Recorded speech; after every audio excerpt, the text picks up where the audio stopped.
Salut! Je ne sais pas pourquoi j'ai fait ça, mais c'est pas très grave. Donc là, on se retrouve pour la deuxième partie de la FAQ. Du coup, je vais reprendre avec la question 17. Je pourrais reprendre à la question 1, mais j'ai noté les numéros sur la feuille. Et du coup, je sens que je vais me perdre si je recommence à 1, à la fin, au numéro 1. Du coup, je vais continuer à la question 17. Du coup, question 17, c'était c'est quoi la plus grosse différence que tu as pu remarquer entre les États-Unis et la France? Alors déjà, j'ai pas vraiment vu énormément de différence. Enfin, dans le sens où j'ai pas eu de choc culturel comme certains peuvent avoir.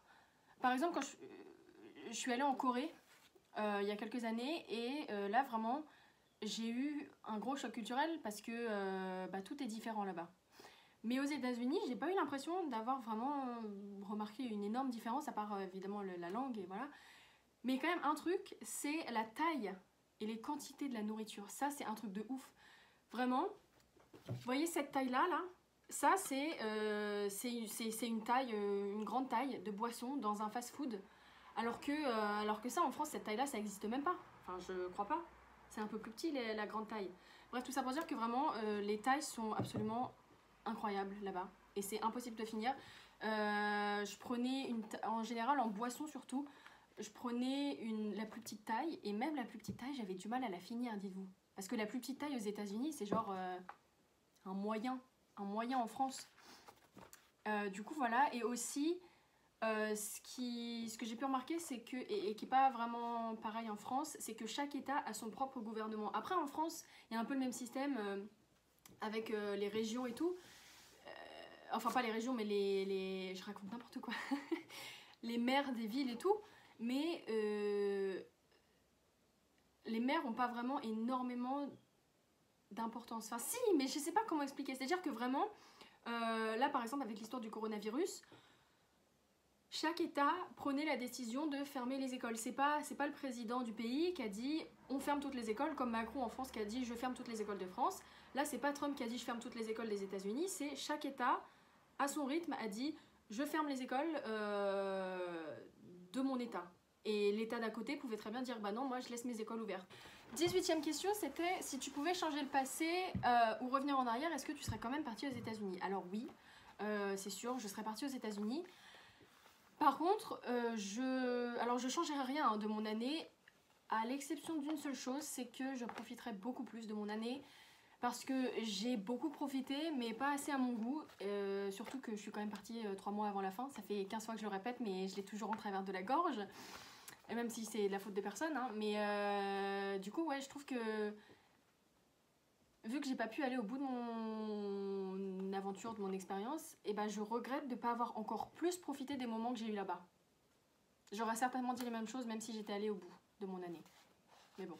Donc ouais voilà, si j'ai un conseil pour peut-être les futurs étudiants d'échange, profitez un max. C'est hyper cucu de dire ça, mais vraiment profitez un max parce que le temps passe trop vite. Moi, le nombre de vidéos que j'ai vues avant de partir où les anciens étudiants d'échange disaient profitez un maximum parce que vraiment le temps passe trop vite, vous allez à peine être arrivé que vous devrez déjà repartir. J'étais là en mode mais non, c'est 10 mois et tout, c'est n'importe quoi. Alors oui, ça va passer vite, mais enfin faut pas abuser. Et bah tiens, ouais, profitez, hein. Profitez parce que vraiment, je vous jure, le temps il passe trop vite quoi. 19e question, c'était, on me l'a posée quand j'étais encore aux États-Unis, bien évidemment. Comme toutes les autres questions, c'était qu'est-ce que tu vas faire quand tu vas rentrer en France? Du coup, je vais faire une licence d'anglais qui s'appelle LLCER. C'est sur 3 ans. Et après, je sais pas du tout, mais en même temps, j'ai le temps. J'ai 3 ans, minimum.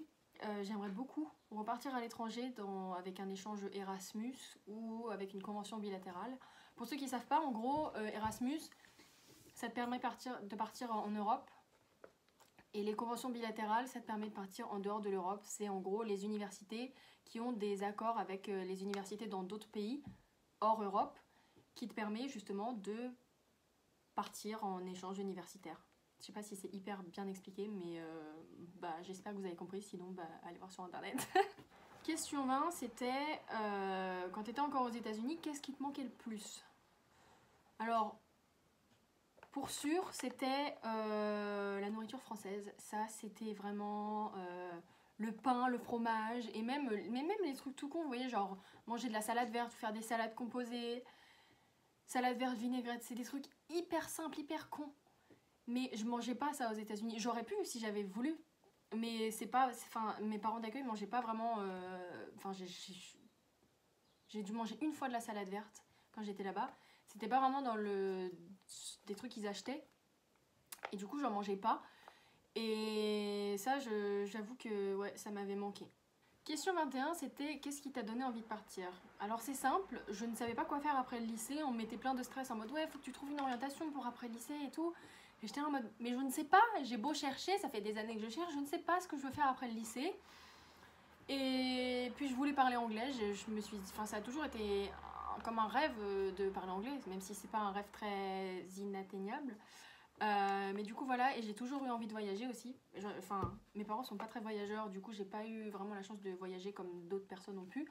Et du coup je m'étais dit mais si j'en ai l'occasion, dans ma vie je voyagerai le plus possible.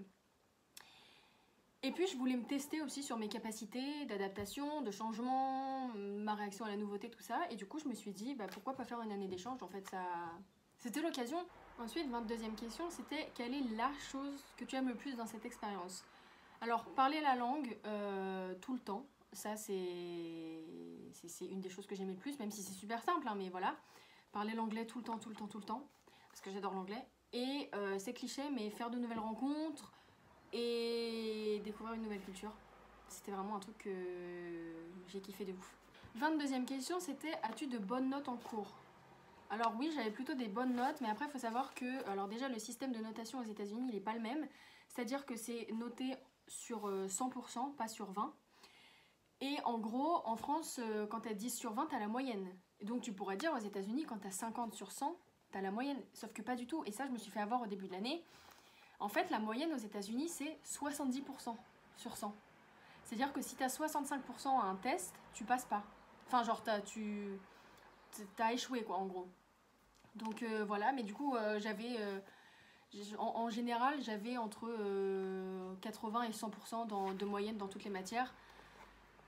Donc voilà, mais après, non seulement le système de notation n'est pas le même, mais en plus, je trouvais que c'était assez simple. J'avais des classes assez simples. Parce que comme j'étais étudiante d'échange, j'avais pas d'obligation de classe à prendre. Genre, j'avais pas de maths, j'avais pas de sciences, j'avais juste écologie, mais c'était pas vraiment de la science. J'avais pas de physique, tu vois. Toutes les matières que je déteste, j'ai pu ne pas les prendre. Et du coup, j'ai pris que des matières qui me plaisaient. Genre, j'avais un cours de cuisine, j'avais un cours d'art. J'avais quoi d'autre? Après, j'avais un cours d'anglais, ça c'était obligatoire, mais c'était pas non plus hyper dur puisqu'il fait ma classe. J'avais un cours de sport. J'avais quoi d'autre? J'avais un cours de civics et gouvernement. J'avais quoi? Espagnol. Enfin, tu vois, c'est des cours que j'avais choisis et que j'aimais bien, et du coup, bah, c'était forcément plus facile d'avoir des bonnes notes dedans.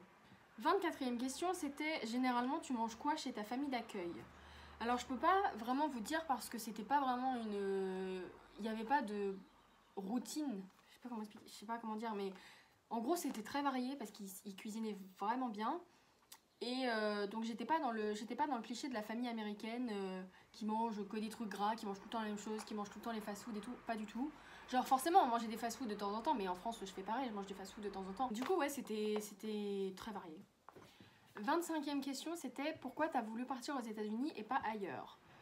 Alors je pense que j'ai jamais vraiment parlé du rêve américain comme ça, mais je pense qu'il y avait un peu de ça quand même. Comme tout le monde, je pense qu'il y a beaucoup de gens quand même qui ont la vision du rêve américain. Mais sinon, en vrai, je voulais vraiment vivre l'expérience du vrai lycée américain, comme on voit dans les films et tout. Alors certes, c'était pas comme dans les films, mais ça s'en rapprochait quand même. Donc ouais, du vrai lycée américain avec les événements typiques, genre homecoming, les matchs de foot avec les cheerleaders. Après, voir comment le sport c'était important, parce que oui, le sport c'est très très important dans un lycée américain, enfin dans le système américain. Et après, tous les événements importants, genre prom, graduation, auxquels je n'ai pas pu assister étant donné que l'année scolaire s'est terminée plus tôt. Mais bon, c'est comme ça. Et puis, je pourrais toujours y retourner l'année prochaine si je peux et si je veux pour aller à prom et graduation. Alors évidemment, prom, ça sera pas la même chose parce que j'irai, je me ferai inviter. Mais ça sera toujours possible a priori. Et par contre, graduation, je pourrais y aller juste pour y assister. Mais bon, encore une fois, ça serait mieux que rien. Mais je pourrais pas genre marcher à graduation avec le chapeau. Parce que du coup, ça, j'ai pas eu. Vous savez, la grande toge, le chapeau plat et tout, que tu lances à la fin. Ça, j'ai pas fait. Et ça, je suis vraiment dégoûtée parce que c'était vraiment de toutes les expériences que j'ai pu vivre et que j'aurais pu vivre si j'étais restée jusqu'à la fin de l'année. Je pense que graduation, c'était vraiment la chose que je voulais par-dessus tout vivre dans mon expérience. Et le fait de ne pas pouvoir la vivre, bah, j'ai les boules. J'ai pas le choix, mais voilà, c'est comme ça quoi. 26e question, c'était est-ce que l'année correspond à ce que tu imaginais en termes généraux, puis en termes d'amusement et de découverte? Alors dans les deux cas, pas du tout, ça correspond pas du tout à ce que j'avais imaginé, mais ça y correspond pas dans un sens positif. C'est-à-dire que j'ai pas fait tout ce que j'imaginais, mais j'ai fait d'autres choses, vous voyez. Et après, il y a plein de choses en termes de découverte et d'amusement. J'avais plein de choses prévues, j'avais des plans avec mes potes, avec ma famille d'accueil et tout pour la fin de l'année, pour les beaux jours qui arrivaient et tout. Et puis bah cette histoire de virus là, ça a tout jeté à l'eau quoi. Du coup bah voilà, mais bon, je pense que je vais y retourner, je sais pas quand, mais j'espère que je pourrai y retourner assez tôt. Et puis pouvoir faire tout ce que j'avais prévu de faire avec ma famille d'accueil et mes amis quoi. Et ce que j'ai pas pu faire du coup. Alors 28e question, c'était c'est quoi la plus grosse différence entre éducation scolaire française et américaine? Alors à mon goût, l'éducation française est beaucoup plus dure que l'éducation américaine, mais elle est aussi plus efficace. Tout simplement parce que les cours sont plus longs et qu'on est testé, j'ai l'impression, plus souvent sur des gros chapitres. Alors qu'aux États-Unis, j'ai l'impression qu'on est moins testé sur des gros chapitres, plus sur des petits trucs, genre des devoirs, et qu'on a beaucoup plus de devoirs à la maison qui sont notés aussi aux États-Unis. Du coup, voilà, mais après, une autre différence qui, je pense, dans ce cas, joue en faveur du système américain, c'est que, en tout cas dans mon lycée, les classes étaient beaucoup moins chargées qu'en France. Et du coup, pour un prof, c'est quand même beaucoup plus simple d'intervenir et quand l'élève a une question ou quoi, il ne comprend pas quelque chose, c'est beaucoup plus simple pour le prof d'intervenir auprès d'un seul élève et de lui expliquer qu'en France, dans les grosses classes hyper surchargées. Voilà. Et aussi, une grosse différence qu'il y a avec les États-Unis et la France, c'est que en France, quand tu rates ton contrôle, t'as raté et c'est tant pis pour toi, t'avais qu'à plus apprendre ou alors c'est juste t'as pas compris, mais voilà, c'est tant pis pour toi. Alors qu'aux États-Unis, quand tu rates un test, si t'as en dessous de la moyenne, donc si t'as en dessous de 70, qui est la moyenne là-bas, tu peux repasser ton test. Voilà, alors moi ça m'est jamais arrivé de repasser un test. Enfin, je l'ai surtout jamais demandé parce qu'en général, c'est à toi de le demander ou le prof te dit ouais, si tu veux repasser ton test, tu peux, mais genre, c'est pas obligatoire. Et du coup, il y avait 1 ou 2 tests dans l'année que j'ai eu moins, genre c'était en anglais. J'avais eu genre 63, je crois, et j'avais juste la flemme de le repasser, du coup, je l'ai pas repassé. Mais voilà, si tu veux, tu peux repasser ton test. Question 29, c'était est-ce que tu avais une routine là-bas? Et si oui, c'était quoi? Alors oui, j'avais une routine. Je pense comme tout étudiant basique, j'ai envie de dire. Je me levais à 5h30 tous les matins. Je me préparais, j'avais mon quart à 6h40, j'arrivais à 7h30 au lycée. Je commençais les cours à 8h, j'avais ma journée de cours. Tous les jours les mêmes d'ailleurs, enfin tous les jours les mêmes cours, puisque l'emploi du temps c'est le même tous les jours de la semaine aux États-Unis. Et je finissais les cours à 15h, tous les jours pareil. Je rentrais chez moi ou bien j'allais à la natation pendant la saison de natation, donc de novembre à février. J'allais à la natation à 17h30 jusqu'à 18h. Non, n'importe quoi, jusqu'à 19h. Et du coup, voilà, et après je rentrais chez moi, je mangeais et puis je dormais, quoi. Voilà, et je faisais mes devoirs occasionnellement parce que j'en avais pas énormément. Ou alors quand j'en avais, je les faisais en cours. Ou alors je les faisais pas du tout. Voilà. Bon, alors 31e question, c'était est-ce que tu as eu le temps de visiter un peu? Alors, si tu entends visiter par voyager à travers les États-Unis, non. Mais par contre, j'ai pu visiter les environs de là où j'étais forcément. Et je suis allée à Pittsburgh aussi, qui est genre à 3h30 de là où j'habitais, pour aller voir un ballet. Et aussi, je suis allée à New York en début d'année, mais ça, c'était avec mon organisme d'échange. J'ai passé 3 jours à New York avant d'arriver dans ma famille d'accueil. C'était super cool d'ailleurs. 31e question, on m'a demandé si je préférais la nourriture française ou américaine. Nourriture française de très loin. Il y a de très bonnes choses dans la nourriture américaine, mais la nourriture française gagne. C'est même pas une question en fait, c'est... Non, il n'y a même pas de dilemme en fait là. Donc 32e question, on m'a demandé ce que je voulais faire après. Donc je veux faire une licence d'anglais, une LLCR anglais. Mais c'est aussi parce que en fait je sais pas vraiment où aller et du coup bah je vais en licence d'anglais parce que je me dis ça peut que me servir et comme je veux pas arrêter les études et bah voilà, je vais en licence d'anglais mais c'est sans vraiment de grande conviction. 33e question, on m'a demandé si j'avais envie de repartir à l'étranger. Alors oui, ça c'est certain. Je repartirais demain même si je pouvais, mais je peux pas. Après, j'adorerais repartir dans le cadre de mes études, mais je sais pas si ça sera possible. Et dans tous les cas, que ce soit possible ou que ce soit pas possible, je repartirai avec un visa vacances-travail ou avec juste un visa travail, enfin un truc comme ça, mais c'est sûr et certain que je repartirai un moment ou un autre. Et enfin, 34 et dernière question, c'était tu retiens quoi de cette expérience? Et bah écoute, c'est une expérience de ouf, hyper enrichissante, qui m'a fait grandir, qui m'a fait mûrir. Et voilà, c'est une expérience que je recommande à tout le monde. Et voilà, si je devais la refaire, je la referais depuis le début, je referais tout. Voilà,